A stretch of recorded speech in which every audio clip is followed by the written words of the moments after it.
Hello everyone and welcome to Tasajo. Today we'll talk about plant Canfora. No, wait. Coffee Robusta. But what's the difference?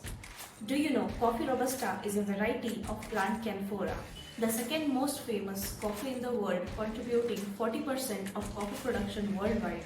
Coffee Robusta is actually a subvarietal of plant Canfora. Coffee Robusta was discovered in 19th century in Africa, the central and western sub-Sahara, where Vietnam is the largest producer of coffee Robusta in the world. But do you know Robusta coffee holds kind of bad reputation out there? Some say it's too bitter. Some say it's too strong and harsh. Well, to be true, most of the Robustas out there can be portrayed this way, as Robusta coffee contains higher caffeine content than Arabica, which is 2.5 to 2.7%, that is approximately 25% more caffeine than Arabica. It can be said that a cup of Robusta coffee contains twice the caffeine when compared to Arabica. It's low in sugar and acidity. That is the reason why Robusta coffee is often said to be bitter, rubbery and earthy in taste. But I must say, this portrayal of Robusta is not entirely true, as this depends a lot on roasters how they bring out actual flavors of Robusta. Though coffee Robusta holds a bad reputation because of its taste profiles, most of the people refer the bad taste with bad quality. But it's not true. According to my experience so far, Robusta works best as a blend with coffee Arabica, as the two beans Arabica and Robusta has entirely different properties. As Arabica is high in acidity, high in sugar and low in caffeine. Just the opposite, Robusta is high in caffeine, low in acidity and low in sugar. And when we blend coffee Arabica and coffee Robusta, it turns out to be great, as the opposite properties of Arabica and Robusta balances each other in a cup of coffee.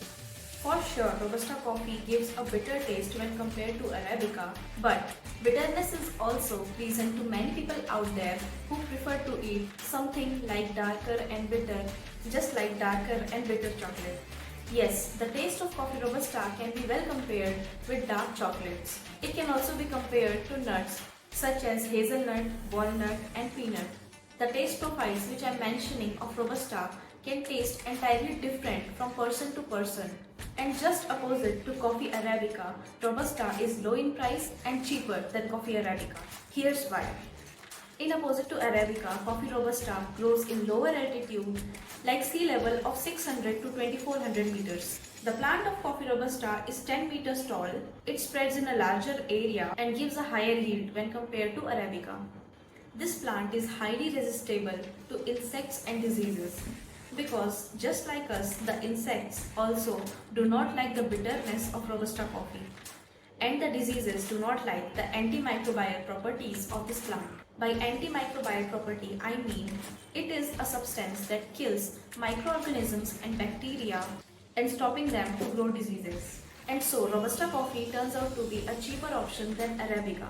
The growth period of a Robusta coffee is 6 to 8 months. This here is a bean of coffee Robusta. This is how a bean of coffee Robusta looks. It's round in shape with a straight line passing through between. This is how a Robusta coffee cherry looks. There are two coffee beans inside a cherry. So this was the basic of coffee Robusta. And of course, we'll talk a lot more about coffee.